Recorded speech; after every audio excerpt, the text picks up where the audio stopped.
ジョルノ・ジョバーナには夢がある。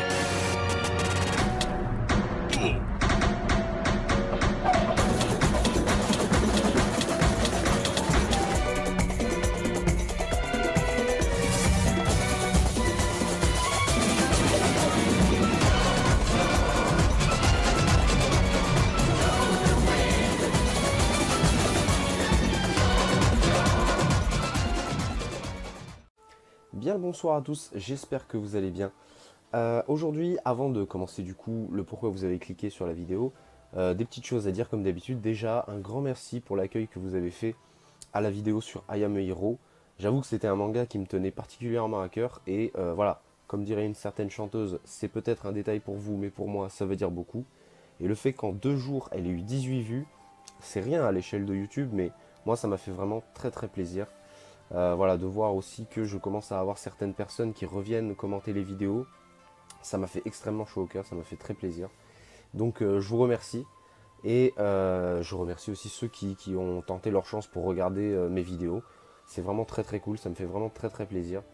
Et voilà, aussi je vais répondre aussi aux commentaires. Alors le premier commentaire ça a été en gros que le son de la vidéo, et c'est vrai, je me suis beaucoup trop ambiancé sur le son de la vidéo. Je sais pas pourquoi, bah ça doit être parce que quand je monte, je n'ai pas le casque sur mes oreilles, donc voilà, on fait des bêtises, hein, comme d'habitude, hein, on commence à être habitué. Et d'ailleurs, si le son de la vidéo là est trop fort, mon message tombe complètement à l'eau, enfin bref. Et aussi, on m'a demandé si j'allais mettre des petits encarts avec les fiches, les scans en fait des livres dont je parle, et je pense pas. Alors déjà, à cause du montage qui me prendrait beaucoup trop de temps, et aussi à cause de peut-être des droits d'auteur. J'aimerais justement pas que les vidéos se fassent enlever à cause de certains trucs comme ça. Donc il va falloir encore se coltiner, moi qui vous montre comme ça les planches. Je vais faire du mieux que je peux, promis. Enfin bref, voilà, ça c'était pour les petites réponses. Et on va parler aujourd'hui de Supergirl Being Super de Mariko Tamaki et de Joel Jones.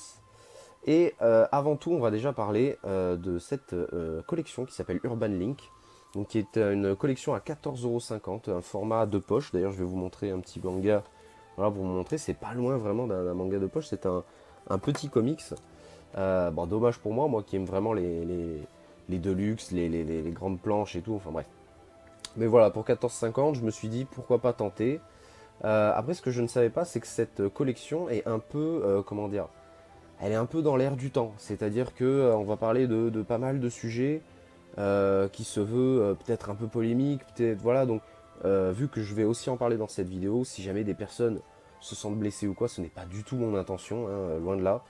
C'est juste que voilà, il y a certains petits trucs qui m'ont vraiment dérangé dans ce comics.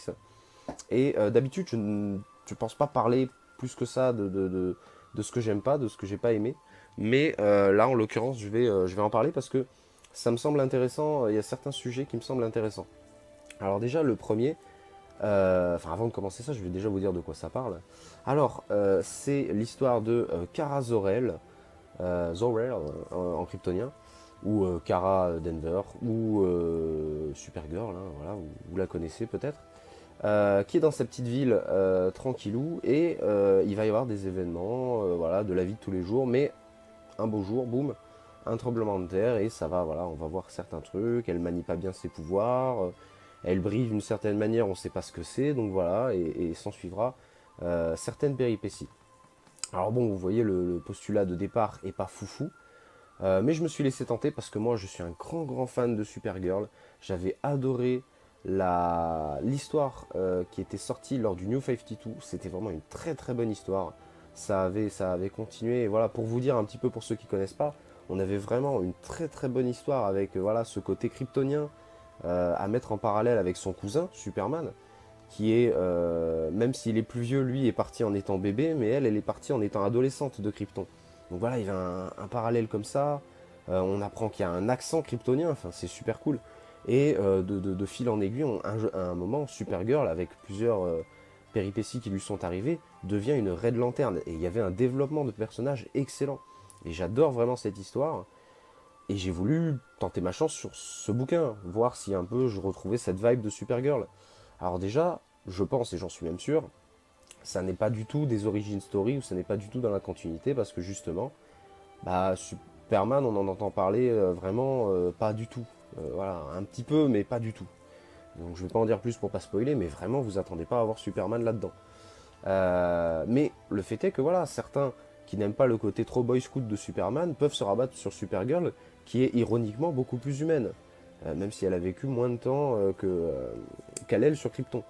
Donc voilà, c'est un très très bon personnage. Et justement, sur cette collection où il y a Catwoman, Wonder Woman, Raven, Beast Boy, j'en passe et des meilleurs, je me suis dit, bah, je vais commencer par un personnage que j'aime bien, c'est Supergirl. Et d'ailleurs, je vois sur la couve, enfin c'est un petit, d'ailleurs la couve se présente comme ça, disons, mais elle a les cheveux qui sont pas à l'envers. Ouais, bon, on va dire qu'elle va très très vite et que ça lui plaque les cheveux, enfin bref. Ça lui maintient quand même les petites boucles. Je dis ça, je dis rien. Donc je vais commencer quand même à vous montrer un peu de dessin quand même. Et après on attaquera ce qui m'a pas plu. Alors le dessin de Joel Jones, il est propre. Franchement, il est très très propre.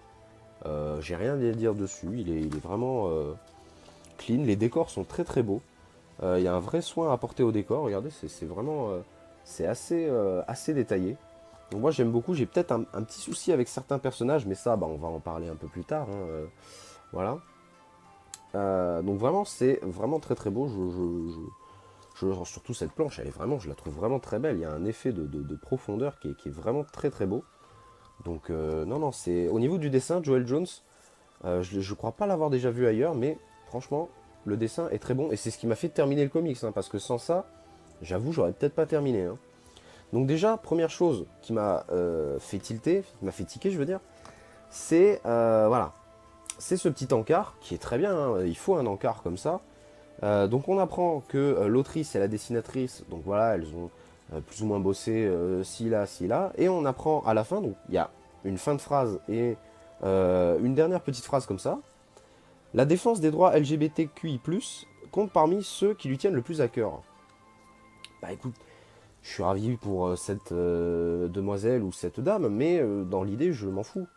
Moi, si je lis un comics, j'ai pas besoin j'ai pas besoin que la personne en face défende les mêmes trucs que moi. Et puis même, c'est un moment, je veux dire, évidemment qu'il y a des inégalités dans le monde, mais c'est pas un truc à mettre sur son CV. Je veux dire, quand je lis un comic Spider-Man, je vais pas me dire, bah tiens, est-ce que l'auteur défend des causes animales, des causes contre l'homophobie, contre le racisme? Non, je lis un comics.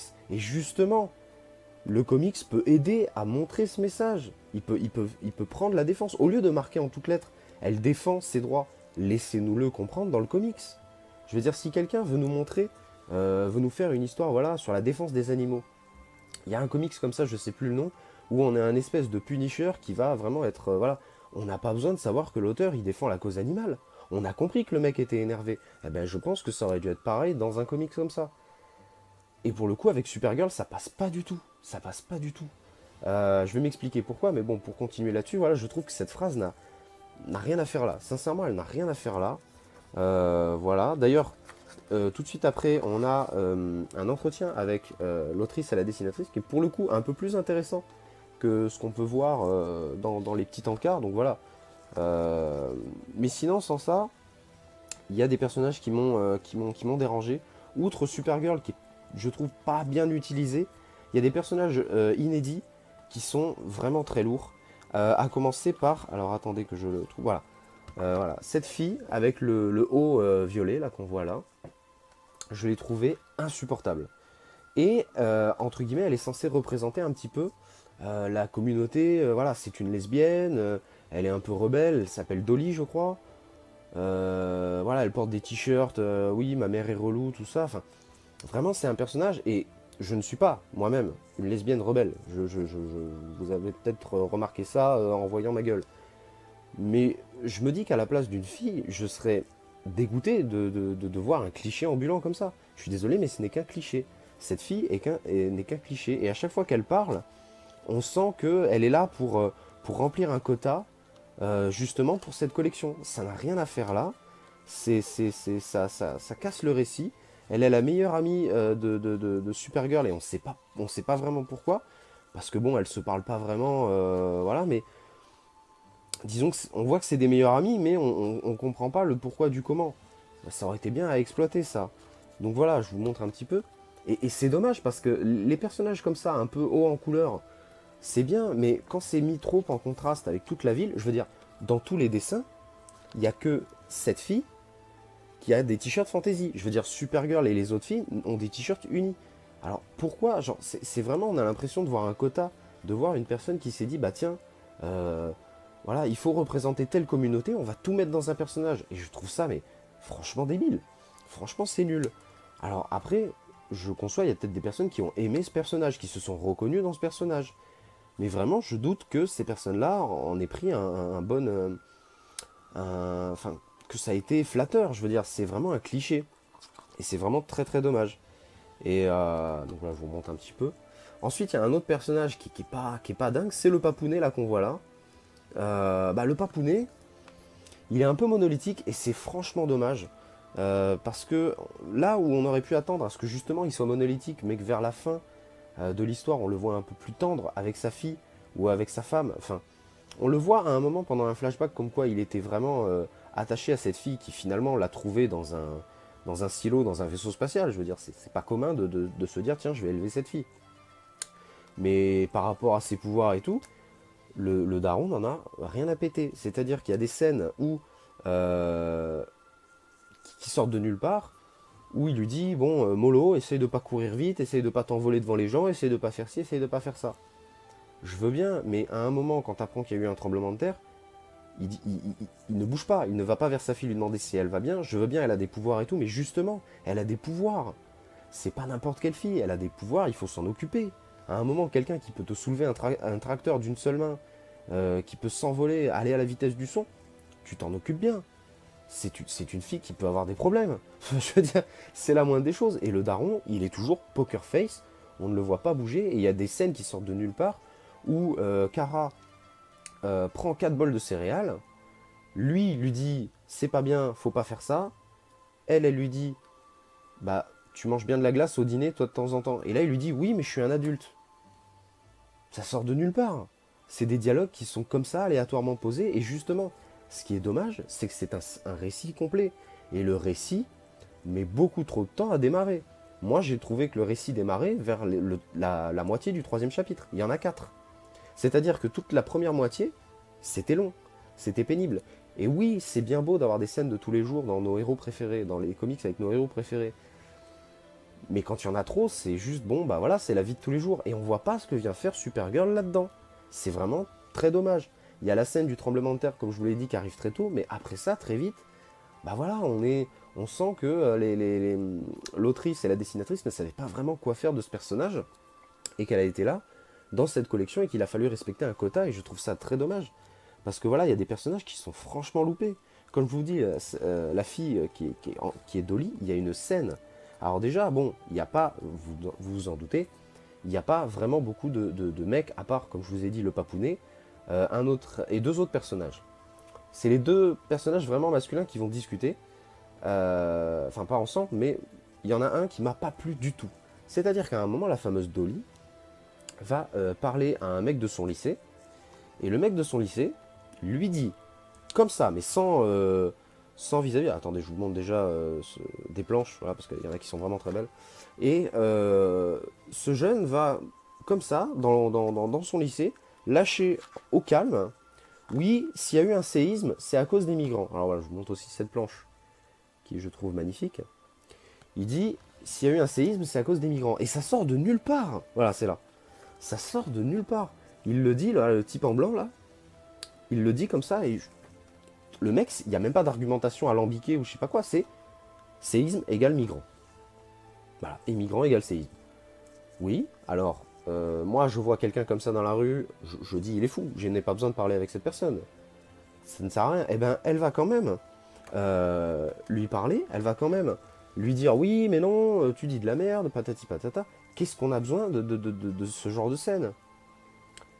Je veux bien qu'on défende des causes, mais à un moment, quand on a affaire à des imbéciles, il n'y a pas de cause à défendre. La cause, elle est déjà défendue. C'est eux-mêmes qui font leur... Alors je veux bien, il y a des cons partout, mais à un moment, ce genre de scène, comme je vous dis, dans un récit où il n'y a que 4 chapitres et que c'est très court, il y a 200 pages, ça n'a pas sa place. Ça n'a pas sa place. Et après, on voit un peu cette fille comme étant l'outsider. Mais je suis désolé, mais la fille, elle a beau avoir une frange, le crâne rasé sur le côté, des trucs comme ça. À un moment, quand en face, t'as un mec qui te dit que des migrants provoquent des séismes, Je vais dire non, c'est pas elle qui est bizarre, c'est lui. Et vraiment, en termes de mec, on n'est pas gâté. Alors il y a bien, attention, on va rentrer dans une mini zone spoiler.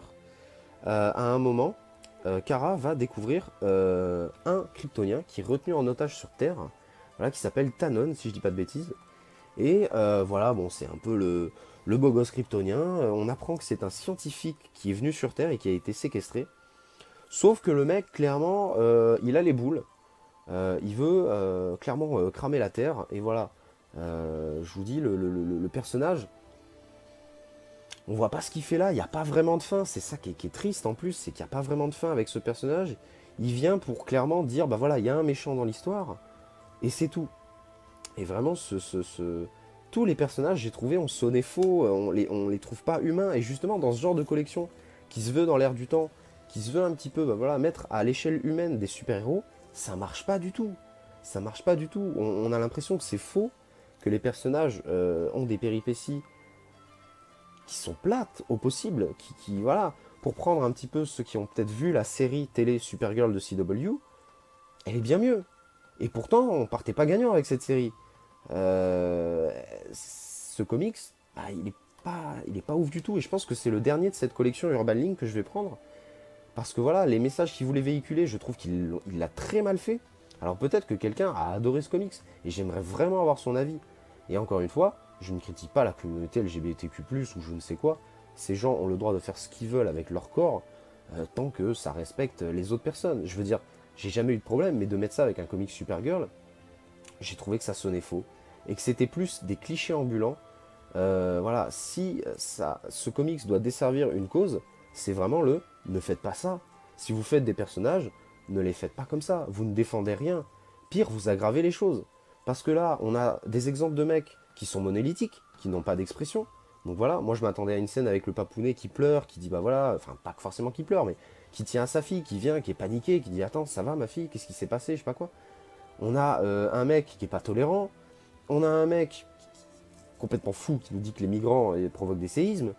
Et voilà, et du côté des filles, bah, on a la fille qui surveille son régime en mode oui, là-dedans il y a tant de glucose, machin, je sais pas quoi. On a la fille qui a une couleur dans les cheveux, le crâne rasé, des t-shirts bizarres. Enfin, je veux dire, ce ne sont que des clichés, et c'est vraiment dommage. Et surtout d'avoir mis ça dans un comic Supergirl, ça n'a pas de... Je trouve pas que ce soit pertinent. Donc bon, dites-moi ce que vous en avez pensé, si vous comptez le lire malgré tout, parce que peut-être qu'il y en a que ça peut intéresser justement de voir un petit peu ce qu'on peut... moi j'aime bien, enfin j'aime bien entre guillemets, lire quelque chose qui est mauvais, parce que ça me montre après dans d'autres comics quand c'est bien fait. Donc voilà, après ça c'est moi, c'est ma passion qui est over the top, mais voilà, dites-moi ce que vous en avez pensé. Dites-moi aussi si vous avez lu d'autres comics Supergirl ou si vous avez vu la série télé et ce que vous en pensez. Moi en tout cas je pense que je ne vais pas reprendre des séries de ce type.